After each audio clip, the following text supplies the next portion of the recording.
Rare মেডিসিনে আলোচনা করার দুইটা কজেশন আছে। সেই কারণটা হলো আমরা গতানুগতিক যেভাবে প্র্যাকটিস করি যে মেডিসিন গুলা দিয়ে, হয়তো আমার বাবার কাছে শুনেছি, হয়তো বড় ভাইয়ের কাছে চেম্বারে প্র্যাকটিস করতে দেখেছি, হয়তোবা কোনো ওষুধ পরিচয় বইতে লেখা দেখেছি, হয়তোবা কোনো এনসি ঘোষের বইতে লেখা দেখেছি, আমরা সেইভাবে প্র্যাকটিস করার চেষ্টা করি। বাট এর বাহিরে সুন্দর একটা জগৎ রয়েছে, এমন কিছু মেডিসিন রয়েছে যেগুলো যদি প্র্যাকটিস লাইফে আমরা নিয়ে আসতে পারি, তাহলে আমাদের সুন্দর একটা হোমিওপ্যাথি ক্যারিয়ার করা সম্ভব। সেই জন্য আমি চেষ্টা করি যে এই যে মেডিসিন গুলো অবহেলিত অথচ সেগুলো অমূল্য রতন, সেই অমূল্য রতন গুলোকে তুলে নিয়ে এসে আপনাদের সামনে একটু প্রেজেন্টেশন করার জন্য চেষ্টা করি। তো আজকে আমি যে মেডিসিনটা আলোচনা করব সেই মেডিসিনটার নাম হচ্ছে কিউরারি। কিউরারি ওরানি, ওরানি বলে। হ্যাঁ, তো ওরানি আমরা বলবো না, আমরা কিউরারি বলবো। ম্যাক্সিমাম বইতে কিউরারি লেখা রয়েছে।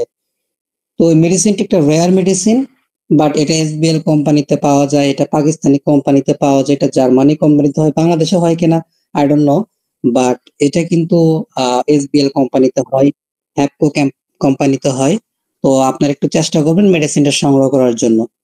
তো এই মেডিসিনটা আলোচনা করার শুরুতেই আমি আপনাদেরকে একটা ভিডিও দেখাবো।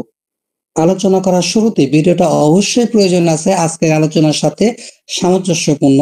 সেই জন্য আমি একটু স্ক্রিনটা শেয়ার করে আপনাদেরকে ভিডিওটা দেখানোর চেষ্টা করছি।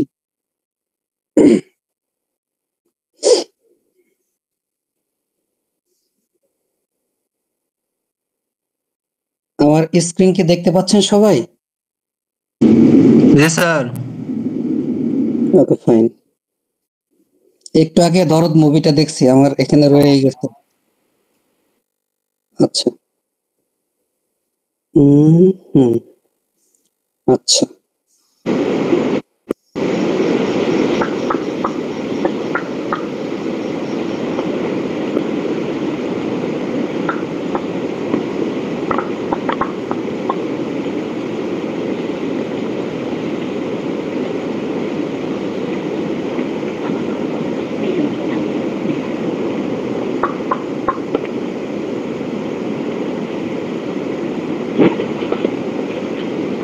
আচ্ছা, এখানে সবাই প্রথমে একটু খেয়াল করুন যে একটা তীর, তীরের মাথার মধ্যে কোন একটা বিষ মাখানো হলো।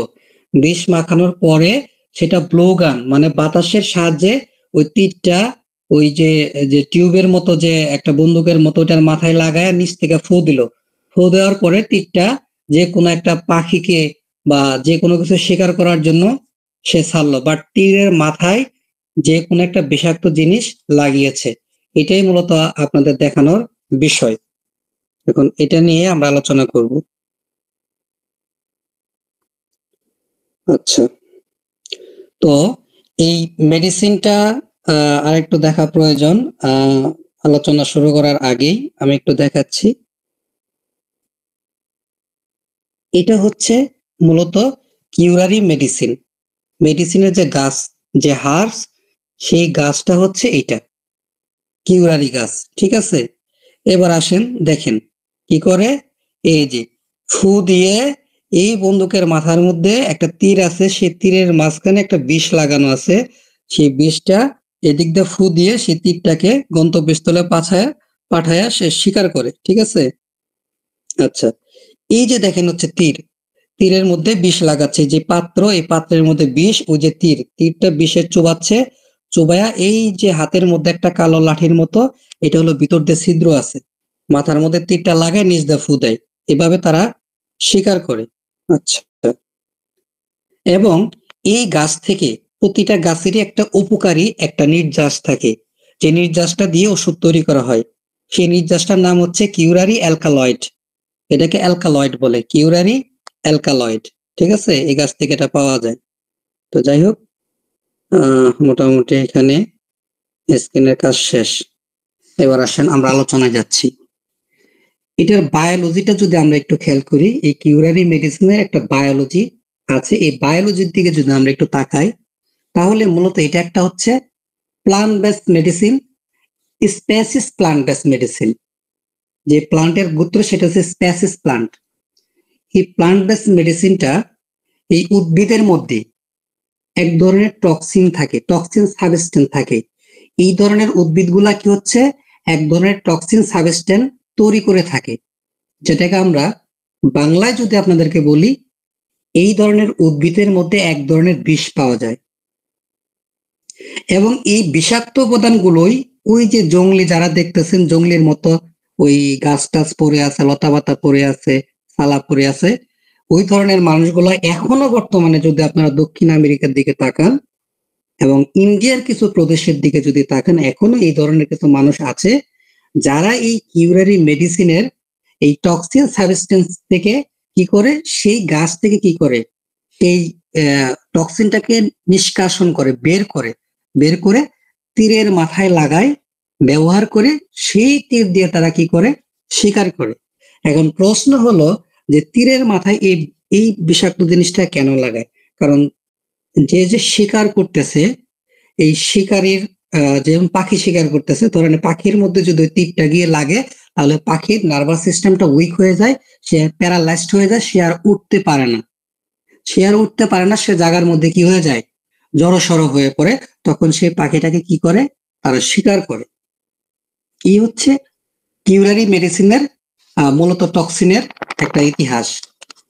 এখন এই যে এখান থেকে যে আমরা একটা মূলত কিউরারি মেডিসিনটা হোমিওপ্যাথিতে কি কি কাজে লাগে, এটাই আমাদের জানার বিষয়, বা আমরা এই মেডিসিনটাকে কিভাবে ব্যবহার করব, সেই জিনিসটা আমাদের জানার বিষয়। কিন্তু আমরা শুধু সেটুকুই জানলাম, বাট এই মেডিসিনটার যে পিছনে একটা ইতিহাস আছে, আরো অনেক কিছু জানার আছে, এগুলো আমরা জানলাম না। তাহলে কোনো একটা জায়গায় গিয়ে যদি আপনাকে লেকচার দিতে বলে, বা কখনো যদি মানে শিক্ষকতার পেশায় যদি আপনারা নিয়োজিত হন, তাহলে আপনারা লেকচারটা প্রদান করতে পারবেন না, কারণ আপনি শুধু এটার ব্যবহারটা জানেন, এটার ইতিহাসটা আপনি জানেন না। সুতরাং আমি চেষ্টা করি একটা মেডিসিনের সবকিছু আপনাদেরকে শেয়ার করার জন্য। তো এই মেডিসিনটা কিছু সমনাম রয়েছে, আমরা একটা মেডিসিনকে বিভিন্ন নামে ডাকতে পারি, ঠিক আছে? তো এই মেডিসিনের কিছু সমনাম আছে, একটা হচ্ছে ওয়ারারি, ওয়ারারি অথবা ইউরারি, ওয়ারারি, ইউরারি, ওয়ারারা, ঠিক আছে? ওয়ারারি, ইউরারি, ওয়ারারা, তিনটা সমনাম আছে। তিনটার যে কোনো একটা নাম যদি কখনো কোনো প্রেসক্রিপশনে দেখতে পান, তাহলে ধরে নেবেন এই মেডিসিনটা হচ্ছে ইউরারি মেডিসিন।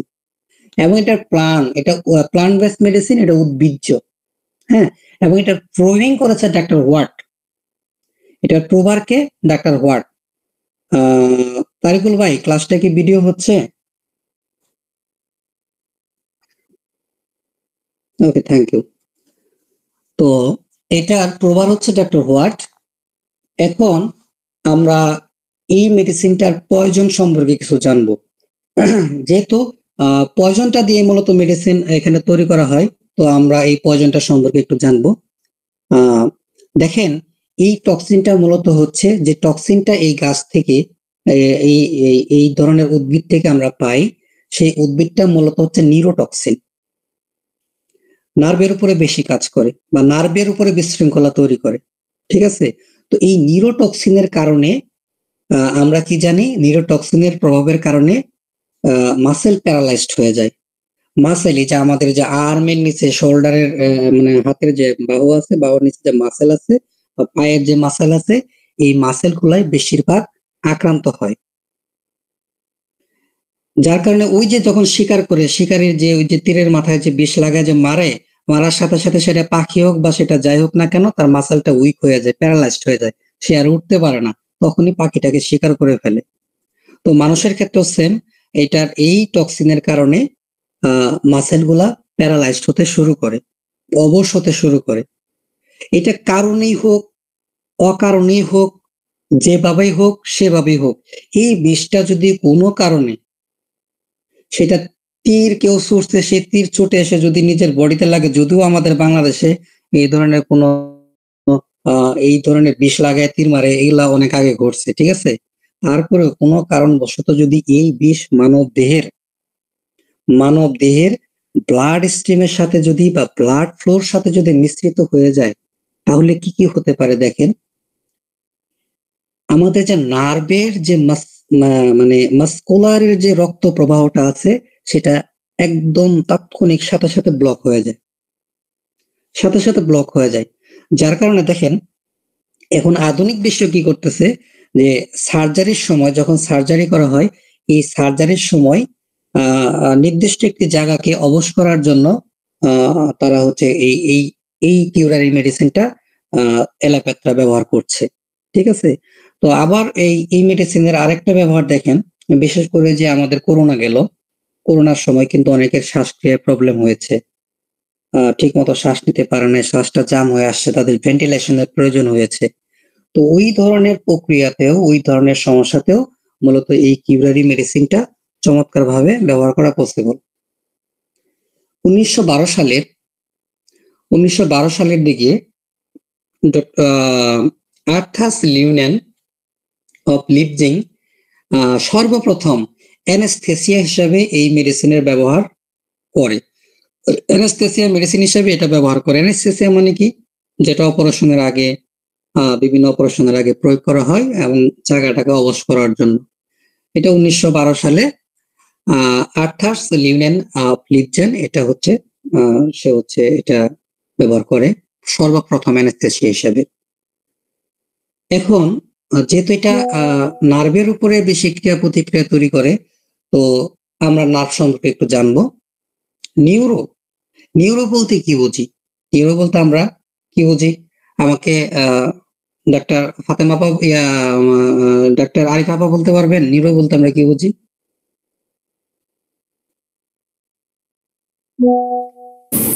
নিউরো নিউরো মানে ব্রেন সম্পর্কিত স্নায়ু, ব্রেনের স্নায়ু। ঠিক আছে, আচ্ছা, বা স্নায়ুতন্ত্র আমরা নিউরো ধরে নিতে পারি।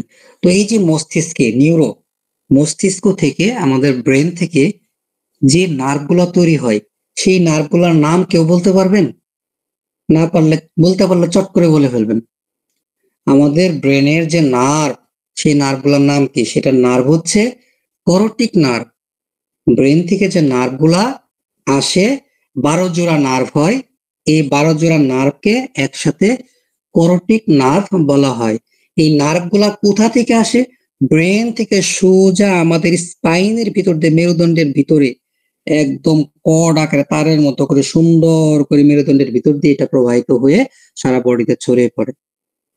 এটা হচ্ছে করোটিক নার্ভ। এবং করোটিক নার্ভের আবার 3টা ভাগ হয়, এগুলো সামনে ইনশাল্লাহ আপনাদেরকে বলবো। তো এই টক্সিনটা মূলত, যে টক্সিন নিয়ে কথা বলতেছিলাম, এই টক্সিনটা মূলত কয়েকটা সোর্স থেকে পাওয়া যায়। যেমন এই যে কিউরারি, এই কিউরারিটা কিন্তু আমরা প্লান্ট বেস থেকে পেয়েছি, উদ্ভিদ থেকে পেয়েছি।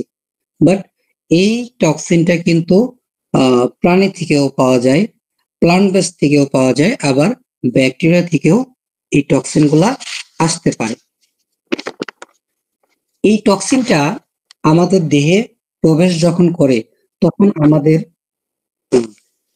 এই টক্সিনটা যখন আমাদের দেহে প্রবেশ করে তখন আমাদের যে বডিটা এই টক্সিনটাকে একটা অ্যান্টিজেন মনে করে। এখন অ্যান্টিজেন জিনিসটা কি সেটা একটু আপনাদেরকে বুঝিয়ে বলা উচিত। অর্থাৎ কোনো একটা ক্ষতিকর শক্তি যেটা আমাদের মানব দেহের জন্য ক্ষতিকর, সেই ধরনের জিনিস যখন আমাদের বডিতে ঢোকা শুরু করে বা বডিতে আসে, তখন আমাদের বডির ভিতরে একটা ভাইটাল ফোর্স রয়েছে, যেটা আমরা আমাদের হোমিওর ভাষায় ভাইটাল ফোর্স বলি, বা অ্যালোপ্যাথরা বলে অ্যান্টিবডি। এই ভাইটাল ফোর্স কি করে? সে একটা প্রহরীর মতো, অত্যন্ত প্রহরীর মতো সে কি করে, সেই বাহিরের বহিরাগমন যে শক্তি যেটা ভিতরে ক্ষতি করার জন্য ঢুকতে চাচ্ছে তাকে প্রতিহত করে। তাহলে ভিতর থেকে বাইরের যে শক্তিটা ক্ষতিকর সেটাকে বলবো আমরা অ্যান্টিজেন। আর ভিতর থেকে যে শক্তিটা ভাইটাল ফোর্সটা ওইটাকে প্রতিহত করার জন্য এক ধরনের জোশ তৈরি করে ফেলে, সেটার নাম হচ্ছে অ্যান্টিবডি। তাহলে আমাদের ভিতরটা যেটা রোগ প্রতিরোধ করে সেটা হচ্ছে অ্যান্টিবডি, আর বাইরে থেকে যে সাবস্টেন্স গুলো আমাদের এখানে এসে ক্ষতিকর করার চেষ্টা করে সেগুলোকে বলে অ্যান্টিজেন। অ্যান্টিজেন অ্যান্টিবডির পার্থক্যটা আপনারা ক্লিয়ার হয়েছেন? আচ্ছা, আমরা যদি একটু টক্সিন নিয়ে যেহেতু কথা বলতে চাই, একটু সাপের বিষের কথা যদি একটু বলি। দেখেন, স্নেক ভেনাম, সাপের বিষকে তো আমরা ভেনামই বলি। এই স্নেক ভেনামের ক্ষেত্রে কিন্তু আমরা 2 ধরনের বিষ পাই। একটা বিষ পাই হচ্ছে হেমোটক্সিন, আর একটা বিষ পাই হচ্ছে নিউরোটক্সিন। এখন হেমোটক্সিন কি এবং নিউরোটক্সিন কি সেটা একটা আমাদের জানা প্রয়োজন। কিউরারি মেডিসিনটা কিন্তু একটা জটিল মেডিসিন, রেয়ার মেডিসিন। এটাকে খুব গভীরভাবে আপনাদেরকে বোঝাইতে হবে। হেমোটক্সিন এবং নিউরোটক্সিনটা কি? নিউরোটক্সিন হচ্ছে যা যখন সাপে কামড় দেয়, কামড় দেওয়ার সাথে সাথে সে কি করে, যে নার্ভাস সিস্টেমটাকে সে কি করে ধ্বংস করে ফেলে, সেটা হচ্ছে নিউরোটক্সিনের কাজ। আর হেমোটক্সিন কি করে, রক্তের মধ্যে এক ধরনের জমাট বাঁধায় দেয়। জমাট বাঁধায় দেওয়ার কারণে সেই জায়গাটা ফুলে যায়, ইনফ্লামেশন হয়, ঠিক আছে, শেষ পর্যন্ত রক্ত জমাট যখন চলাচল করতে পারে না, মানুষটা মৃত্যুর মুখে ঢলে পড়ে। ঠিক আছে, এবার আমরা টক্সিন সম্পর্কে জানলাম এবং দুই রকম, এই যে হেমোটক্সিন কি, নিউরোটক্সিন কি, নিউরোটক্সিন কিভাবে ক্ষতি করে, হেমোটক্সিন কিভাবে ক্ষতি করে, আমরা সেটা জানলাম। এবং হচ্ছে টক্সিনটা কোথা থেকে পাওয়া যায়, প্রাণী থেকে পাওয়া যায়, প্লান্ট থেকে পাওয়া যায়, ব্যাকটেরিয়া থেকে পাওয়া যায়, আমরা সেটাও জানলাম। এবং 1912 সালে এই এই টক্সিনটাকে, এই কিউরারি টক্সিনটাকে অ্যানাস্থেসি হিসেবে ব্যবহার করে অথর লিউল্যান্ড লিপজিন। হ্যাঁ, এবং এটা সার্জারিতেও ব্যবহার করা হয় বিভিন্ন জায়গায় অবশ করার জন্য। এটাও আমরা জানলাম। তো মোটামুটি আমি একটু সামারি বললাম। তো এবার আসেন ব্যাকটেরিয়া সম্পর্কে জানবো, যেহেতু ব্যাকটেরিয়া থেকে ওই টক্সিনটা পাওয়া যায়, তো ব্যাকটেরিয়া সম্পর্কে আমাদেরকে জানতে হবে। যেহেতু আমি বলেছি প্লান্ট থেকে, প্রাণী থেকে, ব্যাকটেরিয়া থেকে, তো প্রাণী প্লান্ট দুটা গেছে এবং ব্যাকটেরিয়া থেকে আমরা জানবো যে ব্যাকটেরিয়া মূলত কি। ব্যাকটেরিয়া হলো একটা স্মল সিঙ্গেল অর্গানিজম বা সিম্পল সিঙ্গেল অর্গানিজম। এরা প্রচন্ড তাপ এবং প্রচন্ড চাপে ওরা কি করে মানব দেহে টিকে থাকতে পারে। আমাদের এই মানব দেহে অসংখ্য ব্যাকটেরিয়া রয়েছে, অসংখ্য, অগণিত। মানব দেহের যতগুলি কোষ রয়েছে, যদি একটু চিন্তা করেন গভীরভাবে, যতগুলি কোষ রয়েছে সেই কোষের দ্বিগুণ তিনগুণ ব্যাকটেরিয়া রয়েছে। এটা কিন্তু ভাবতেই কিন্তু মানে মাথা নষ্ট হয়ে যায়। যতগুলা কোষ রয়েছে তার থেকে 2 গুণ 3 গুণ ব্যাকটেরিয়া রয়েছে মানব দেহে। ব্যাকটেরিয়া সম্পর্কে যখন একটু কথা বলছি, তাহলে ব্যাকটেরিয়াটা কয় ধরনের হতে পারে সেটা আমরা একটু জেনে নিই। যখন আমরা বিভিন্ন রিপোর্ট চেক করবেন, এলোপ্যাথ ডাক্তারদের কাছ থেকে আপনাদের কাছে আসবে, তো নরমালি দেখবেন যে লেখা থাকে gram positive bacteria, gram negative bacteria, এই ধরনের অনেকগুলো হিন্স থাকে। তো আপনাদেরকে ব্যাকটেরিয়া গুলো চিনতে হবে। ব্যাকটেরিয়া মূলত 2 রকম, একটা হচ্ছে gram positive bacteria, gram negative bacteria. এবার আমরা মোটামুটি একটু ধারণা পেয়েছি। এখন হোমিওপ্যাথিতে মূলত এই মেডিসিনটা আমরা কিভাবে ব্যবহার করতে পারি, কি কি ফায়দা এখান থেকে পাইতে পারি, এখন আমরা মূল আলোচনায় যাব। এতক্ষণ আমরা যা জেনেছি আমাদের শেখার জন্য, আমাদের ধারণার জন্য আমরা জেনেছি, বাট রোগী ক্ষেত্রে যখন প্রয়োগ করব তখন ওই কাজগুলো আমাদের তেমন একটা লাগবে না। বাট এখন যেগুলো বলবো সেগুলো কিন্তু আপনাদের খুবই প্রয়োজন। প্রতিটা মেডিসিনেরই একটি নিজস্ব স্বকীয়তা রয়েছে। আসলে মেডিসিন, লাইকোপোডিয়ামের কথা যদি বলেন, সে লিভারের উপর ভালো কাজ করে, প্রস্রাবের ইনফেকশনের উপর ভালো কাজ করে, কার্ডোয়াসমিয়ার লিভারের উপর কাজ করে, চিওনান্থাস লিভারের উপর ভালো কাজ করে। হ্যাঁ, তারপরে রাস্টক্স অ্যালার্জির উপরে কাজ করে, আর্টিকেউরেন্স অ্যালার্জির উপরে কাজ করে। হ্যাঁ, অ্যাকোনাইট মৃত্যুভীতি, ছটফটানি, হঠাৎ কোনো রোগ আক্রমণ করলে তার উপর কাজ করে। তো এইরকম প্রতিটা মেডিসিনেরই কিছু গুরুত্বপূর্ণ দিক থাকে যেগুলোকে চিন্তা করে আমরা একটা মেডিসিনকে ব্যবহার করতে পারি। তাহলে কিউরারি মেডিসিনটা আমরা কোন চিন্তার উপরে, কি বিষয়ের উপরে মেডিসিনটাকে প্রাধান্য দেব সেটা আমাদেরকে জানতে হবে। মূলত আমরা এই মেডিসিনটাকে প্যারালাইসিসের জন্য প্রাধান্য দেব, প্রোগ্রেসিভ প্যারালাইসিসের জন্য প্রাধান্য দেব, মাল্টিপল স্ক্লেরোসিসের জন্য আমরা প্রাধান্য দেব। দেখবেন অনেক রিপোর্টে লেখা থাকবে, যারা অ্যালোপ্যাথি ডক্টরের কাছ থেকে আপনাদের কাছে আসবে, লেখা থাকবে progressive paralysis, multiple sclerosis paralysis, এই ধরনের বিভিন্ন সংজ্ঞায়িত করা থাকবে, লেখা থাকবে। তখন আপনাদেরকে মূলত আসলে জানতে হবে মাল্টিপল স্ক্লেরোসিস কি, প্রোগ্রেসিভ প্যারালাইসিস কি, এগুলা মোটামুটি আপনাদেরকে একটু জানতে হবে। তো সেগুলো ধারণা দেওয়ার জন্য আমি একটু আলোচনা করছি। মূলত প্যারালাইসিস সবাই জানেন যে কোনো একটি নির্দিষ্ট অঙ্গ সেটা অবশ হয়ে যাওয়া, ঠিক মতো নাড়াতে না পারা। সেটা ফেসিয়াল প্যারালাইসিস হতে পারে, পায়ে হতে পারে, হাতে হতে পারে। প্রোগ্রেসিভ প্যারালাইসিসটা কি? এটা এমন একটা আনকমন ব্রেন ডিসঅর্ডার প্যারালাইসিস, যেটা হচ্ছে ব্রেনের সিগন্যাল ঠিক মতো পুরো বডিতে প্রসারিত হয় না বা সংকেত দেয় না, যার কারণে ব্রেনের জন্য পুরো বডিটা তার কি হয়, ডিসঅর্ডার হয়ে যায়, ঠিক মতো কাজ করতে পারে না। এটা কি মূলত প্রোগ্রেসিভ প্যারালাইসিস বলে। এখন মাল্টিপল স্ক্লেরোসিসটা কি? আচ্ছা, আমার কথা বুঝতে বা কেটে কেটে আস্তে আস্তে কোনো প্রবলেম হচ্ছে কি আপনাদের? জি না স্যার। আচ্ছা, মাল্টিপল না স্যার, কোনো সমস্যা হচ্ছে না।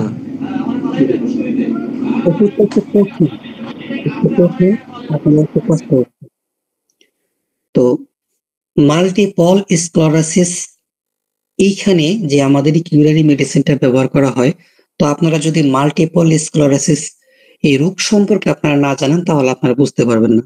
মূলত এটা হচ্ছে ব্রেন এবং নার্ভের এক প্রকার প্রবলেম। সেন্ট্রাল নার্ভাস সিস্টেমের সমস্যা, এক কথায় বলতে পারেন সেন্ট্রাল প্রধান নার্ভাস সিস্টেমের প্রবলেম। নার্ভের উপরে কিন্তু নার্ভটা যখন ব্রেন থেকে আপনার স্পাইন মেরুদণ্ডের ভিতর দিয়ে যখন এটাকে তারের মতো পেঁচিয়ে পেঁচিয়ে পেঁচিয়ে একটা কর্ডের মতো যখন আসে, আচ্ছা, কোনো একটা লোহার অ্যাঙ্গেলের ভিতরে, লোহার একটা ফাঁপা পাইপের ভিতরে যদি তারকে প্রবেশ করাতে চান, তাহলে কিন্তু তারের উপরে একটা কোটেড দেওয়া থাকে প্লাস্টিকের, সেটা কি খেয়াল করেছেন? তার কিন্তু ওইভাবে থাকে না, তারের উপরে কিন্তু একটা আবরণ দেওয়া থাকে।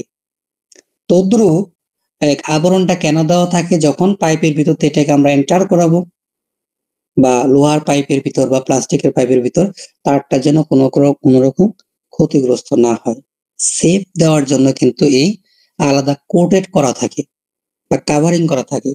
তদ্রুপ ব্রেন থেকে যখন এই কোর্টিক নার্ভ গুলো যখন মেরুদণ্ডের ভিতর দিয়ে যখন চলে আসতেছে, তো মেরুদণ্ডের তো সব হাড্ডি, এই হাড্ডির ভিতর দিয়ে ছিদ্রের ভিতর দিয়ে যখন আসতেছে, এই নার্ভ গুলো যখন যেন কোনো ক্ষতি না হয়, এটাকে একটা কাভারিং করা থাকে। এই কাভারের কিন্তু একটা নির্দিষ্ট নাম রয়েছে, এটাকে বলা হয় মাইলিন। এই কাভারকে বলা হয় মাইলিন। এই মাইলিন কাভারের মাধ্যমে যখন এই করোনারি নার্ভ গুলাকে যখন সেট আপ দেওয়া হয়, তখন কি করে, আমরা একটু আগে জেনেছি যে বাইরে থেকে যখন কোনো এন্টিজেন বা ক্ষতিগ্রস্ত শক্তি আক্রমণ করতে চায়, তখন আমাদের ভিতরে এক ধরনের অ্যান্টিবডি, রোগ প্রতিরোধ ক্ষমতা সেটাকে প্রতিহত করে। তো অটো ইমিউন ডিজিজ আমি কোন একটা ক্লাসে বলেছিলাম, অটো ইমিউন ডিজিজ মানে হচ্ছে সে ভুলবশত কি করে, নিজের ভিতরে যে উপকারী জিনিসগুলো আছে ওগুলাকে শত্রু মনে করে ফেলে, মনে করে তাকে আঘাত করা শুরু করে। তো এই অটো ইমিউন ডিজিজের সিস্টেমের প্রবলেমের কারণে কি হয়, এই যে মাইনিল পার্টটা, যে নার্ভ গুলার যে কাভারটাকে কি করে আক্রমণ করে ফেলে। এই অ্যান্টিবডিটা আক্রমণ করার কারণে এই কাভারিং এ যখন প্রবলেম হয়, তখন মূলত কি হয়ে যায়, ব্রেনের সাথে নার্ভের এক ধরনের ডিসঅর্ডার প্রবলেম, মানে এক ধরনের বিচ্ছিন্ন একটা ভাব তৈরি হয়ে যায়, সিগন্যাল ঠিক মতো আসে না, যেটাকে আমরা মাল্টিপল স্ক্লেরোসিস ডিজিজ বলি। তো আরেকটা, এই মাল্টিপল স্কলার ডিজিজের পাশাপাশি আরেকটা ডিজিজ রয়েছে যার উপরে এই কিউরেরা মেডিসিনটা খুব বেটার কাজ করে, সেটা হচ্ছে এএলএস। অনেক অনেক অ্যালোপ্যাথি রিপোর্টে দেখবেন এএলএস লেখা থাকে। এখন তো এএলএস দেখার পরে আপনাদের মাথার মধ্যে আগুন ধরে যায়। এএলএস মানে কি? এএলএস রোগটা হচ্ছে এমাইট্রোফিক লেটারাল স্ক্লেরোসিস। ঠিক আছে, এটার ফুল মিনিং। তো এটি হচ্ছে মূলত একটা মোটর নিউরন ডিজিজ। এখন মোটর নিউরন ডিজিজটা কি সেটা আপনাদেরকে বুঝতে হবে। সেটা হচ্ছে আমাদের দেহে এই যে ব্রেন থেকে 12 জোড়া নার্ভ আমাদের মানে মেরুদণ্ডের ভিতর দিয়ে প্রবাহিত হলো মাইনেল নামক কোটেটের মাধ্যমে। তো এই 12 জোড়া নার্ভ আবার 3 ভাগে বিভক্ত হয়। কিরকম? একটা হচ্ছে সেন্সরি নার্ভ, একটা হচ্ছে মোটর নার্ভ, আর একটা হচ্ছে মিক্সড নার্ভ, অর্থাৎ যেখানে সেন্সরি এবং মোটর দুটাই মিশ্রণ করা থাকে। 3 ধরনের এই 12 জোড়া নার্ভকে আবার 3 ভাগে বিভক্ত করা হয়। তো সেন্সরি নার্ভের কাজটা কি? সেন্সরি নার্ভের কাজ হচ্ছে অনুভূতিকে বা এটার বাংলা যদি বলেন সংবেদনশীল স্নায়ুতন্ত্র বলে। অনুভূতিকে মস্তিষ্কে বহন করা, শরীরের যে কোনো অনুভূতি, ধরেন একটু চিমটি কাটছেন, উফ করে উঠছেন, এই যে একটা সংবেদনশীলতা, এই যে একটা অনুভূতি, এই অনুভূতিকে মস্তিষ্কে বহন করে নিয়ে যায় হচ্ছে সেন্সরি নার্ভ।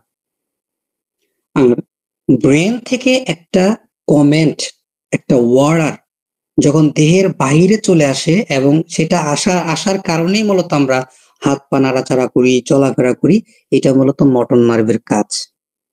আর মিক্সড নার্ভ হচ্ছে সেখানে সেন্সরেরও কিছু অর্ডার থাকে, কিছু মোটর নার্ভের অর্ডার থাকে, দুটো মিলে সে এখানে কাজ করে। তো এই নার্ভে, বিশেষ করে মোটর নার্ভে, এএলএস রোগটা মূলত মোটর নার্ভের কারণে হয়। এই মোটর নার্ভে যদি দেখা যায়, বিশেষ করে এই মোটর নার্ভের কারণে কি হয়, এই মোটর নার্ভের প্রবলেমের কারণে কি হয় দেখেন, আমাদের যে মাসেল আছে, এবং বিশেষ করে যে পায়ের মাসেল বা আমাদের শোল্ডার, আমাদের জিহ্বা, এইগুলোতে কি হয়, এক ধরনের ঝি ঝাঁকুনি দিবে। রুগী এসে বলবে যে আমার জিহ্বাটা মনে হয় ঝাঁকাচ্ছে, কাঁপছে না, মানে ঝিনঝিন এক ধরনের মানে লড়ে উঠবে। তারপরে মাসেল গুলা একটু কেঁপে উঠবে, তারপরে জিহ্বাটা কেঁপে উঠবে, পাটা কেঁপে উঠবে মাসেলের মধ্যে, ঠিক আছে। তো শোল্ডারটা, কাঠটা কেঁপে উঠবে। এই ধরনের প্রবলেম গুলোতে কিউরেরা মেডিসিনটা ভালো কাজ করে, এবং এই প্রবলেম গুলোকে মূলত এএলএস বলা হয়। তো অ্যামাইট্রফিক লেটারাল স্ক্লেরোসিস। তো আরেকটা কি হয়, এই এএলএস রোগ যে হয়েছে এটা আমরা কি দেখে বুঝবো? যে বললাম মাসেল, পা, জিহ্বা এগুলো একটু ঝাঁকুনি ধরবে, শোল্ডার। দ্বিতীয়ত কি হবে, মাসেল ক্রাম্প হবে। মাসেল ক্রাম্প একটা রোগের নাম। সেটা হচ্ছে আমাদের বডিতে যে মাসেল গুলো রয়েছে, সেই মাসেল গুলো এক ধরনের টেনশন ফিল করে, কামড় মেরে ধরে। দেখবেন অনেক সময় শীতের সময় রোগীরা এসে কমপ্লেন করে যে স্যার শুয়েছিলাম, বসেছিলাম অনেকক্ষণ একসাথে, হঠাৎ করে আমার পায়ের যে নরম অংশটুকু আছে মনে হচ্ছে শক্ত হয়ে গেল। এখন এটাকে টিপতে একজন আঙ্গুল টানা লাগে, একজন হাত টানা লাগে, ফোটায় দেওয়া লাগে, টিপে দেওয়া লাগে, তারপরেই যে হয়। আমি একদম শিওর এখানে যারা রয়েছেন তাদের জীবনে কোনো না কোনো একটা সময় এই মাসেল ক্রাম্পের আক্রান্ত হয়েছেন। আমি কি কথা কি ঠিক বলছি? হয়েছেন জি সবাই? স্যার, বহুবার হয়েছে আমার এরকম। জি। এই মাসেল ক্রাম্পও এএলএস এর একটা লক্ষণ, এএলএস রোগের লক্ষণ। হ্যাঁ, তো আসেন, পেশিগুলো শক্ত এবং টাইট হয়ে যায়। পেশি এবং আমাদের যে বাহু আছে, পা আছে, শোল্ডার আছে, এগুলো দিন দিন কি হতে থাকে, দুর্বল হতে থাকে। কিন্তু কখনোই এই এএলএস অ্যামাইট্রফিক লেটারাল স্ক্লেরোসিসে কখনো কি হবে না, ওই জায়গাগুলো শুকাবে না। এটা মাথায় রাখতে হবে, ওই জায়গাগুলো শুকাবে না।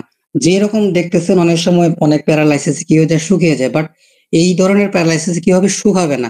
পেশিগুলো দেখতে আগে যেরকম ছিল ওরকমই থাকবে, বাট এদের যে টেনশন গুলো আছে লুজ হতে থাকবে, এবং কিছু কিছু ক্ষেত্রে এদের স্টিফনেস দেখা দিবে, এক ধরনের শক্ত ভাব দেখা দিবে, যার কারণে তাদের মাসেল ক্রাম্প হতে থাকে। এবং এরা হচ্ছে অনেক সময় দেখবেন কথা বলবে রোগীরা, যে এইভাবে কথা বলে, ডাক্তার সাহেব আমার তো সমস্যা, আমার তো বুঝতে পারতেছি না।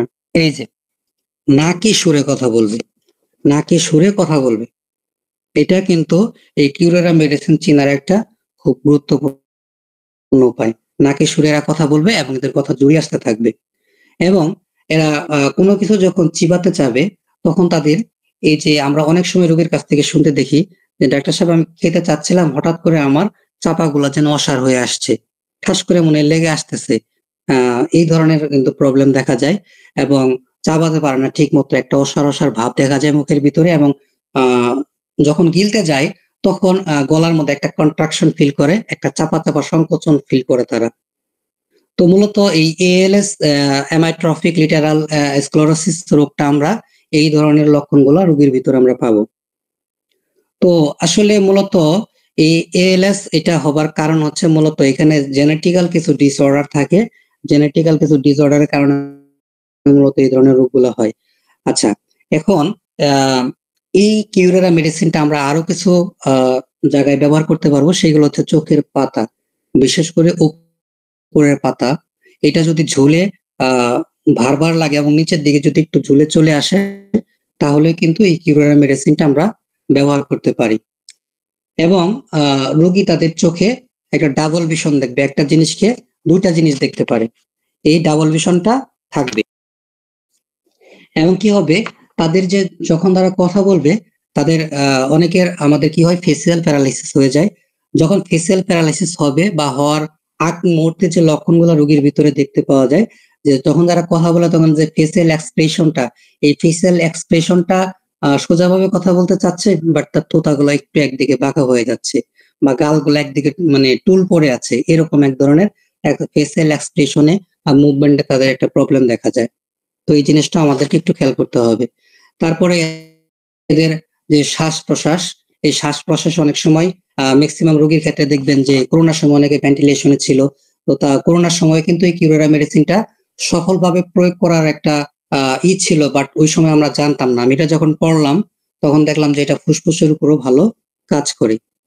এখন প্রতিটা মেডিসিন আলোচনা করার পর এটার একটা মেন্টাল সিমটমস আমাদের জানা প্রয়োজন, কারণ মানসিক লক্ষণ গুলোকে যদি আমরা সঠিকভাবে বিচার বিশ্লেষণ করতে না পারি, সেই ক্ষেত্রে কিন্তু অনেকাংশেই আমাদের একটা রোগীকে সুস্থ করা সম্ভব হয় না।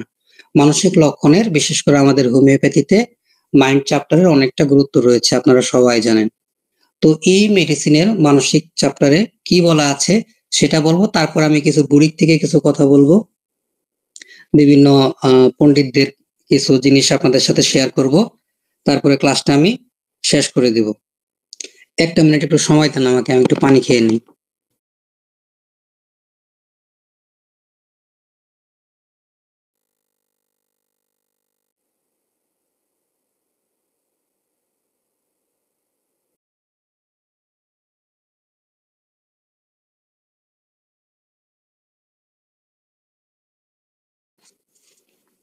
সরি।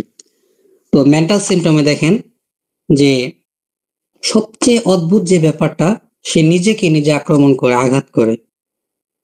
একটা ব্যাট হাতে নিছে, নিয়ে নিজেকে বাইরানো শুরু করছে। রোগী গার্ডিয়ান এসে বলবে যিনি ধরছে না ভূতে ধরছে, যে তাবিজ কবজ করো সব ঠিক হয়ে যাবে। সে নিজেকে আক্রমণ করবে, বাট কথাবার্তা কিন্তু স্বাভাবিক বলে, কথাবার্তার মধ্যে কোনো পাগলামি নাই, বাট সে নিজেকে নিজে আঘাত করে।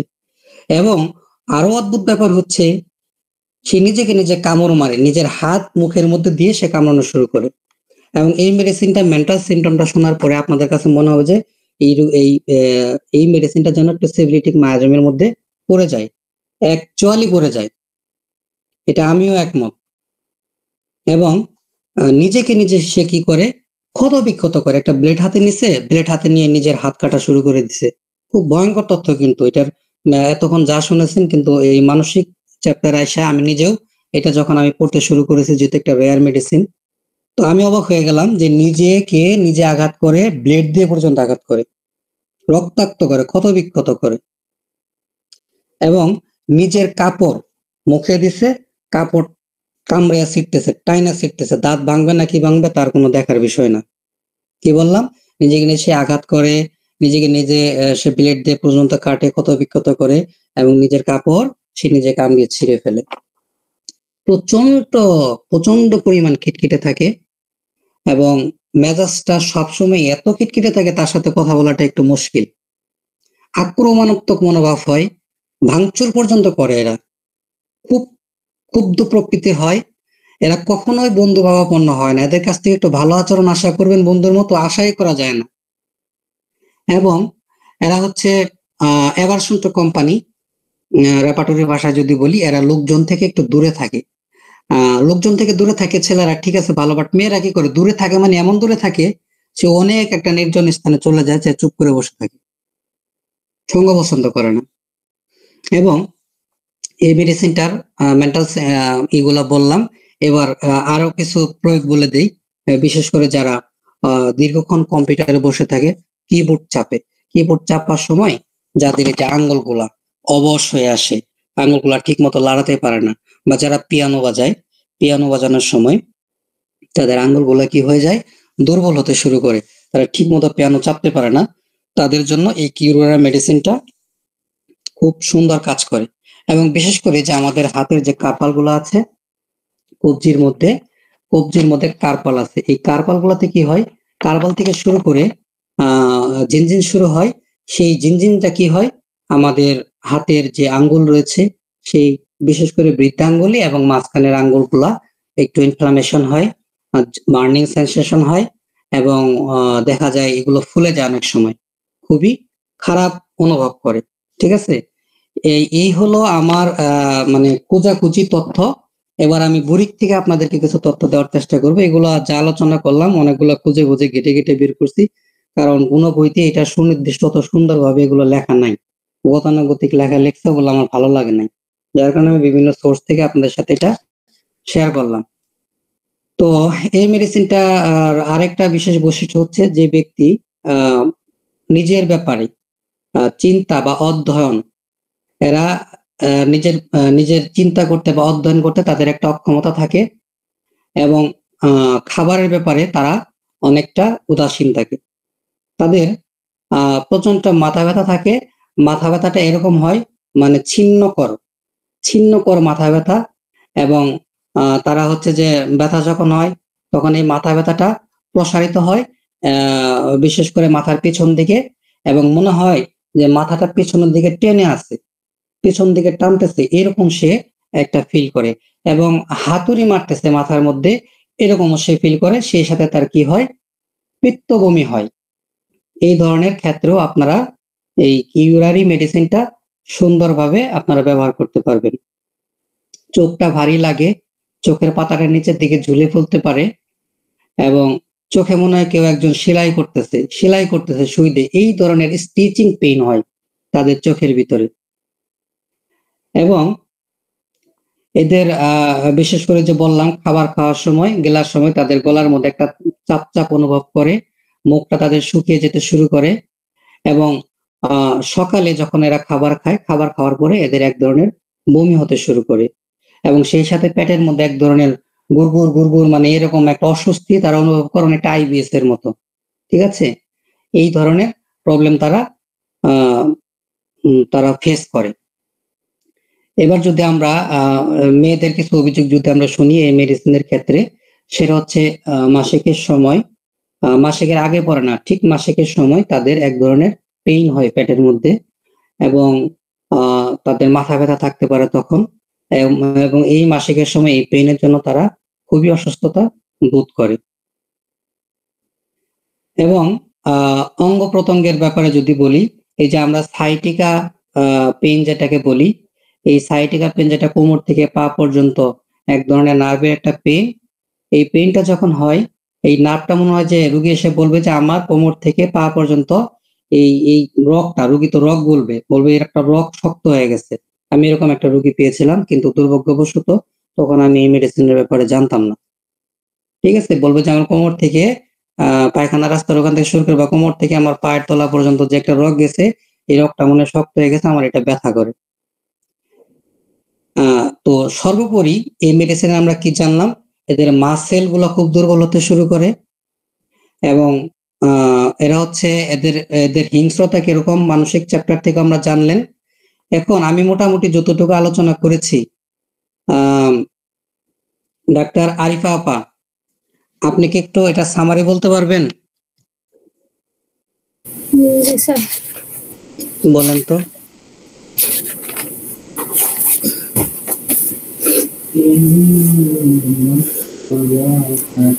কিউকারি মেডিসিনটাকে অ্যালকালয়েড বলা হয়। এটি একটি প্লান্ট বেসড মেডিসিন। এক ধরনের টক্সিন থেকে তৈরি হয়, বিষাক্ত সাবস্টেন্স মানে টক্সিন সাবস্টেন্স থাকে। এর সমনাম হচ্ছে ওয়ারারি বা ইউরারি। এটা উদ্ভিজ প্রভার হচ্ছেন ডাক্তার হোয়াট। ইউরোটক্সিনের কারণে মাসেল আক্রান্ত হয়, মাসেলগুলো অবশ হতে শুরু করে এই বিষক্রিয়ার কারণে। 1912 সালে ইউথ্রিয়ার লিপজিঙ্ক এটা প্রথম ব্যবহার করেন অ্যানেস্থেসিয়ার ক্ষেত্রে। নার্ভের ওপর এর প্রধান কাজ। নিউরো হচ্ছে ব্রেন সম্পর্কিত স্নায়ু, কোরোটি নার্ভ। কিউরারি প্রাণী থেকে ব্যাকটেরিয়া থেকে পাওয়া যায়।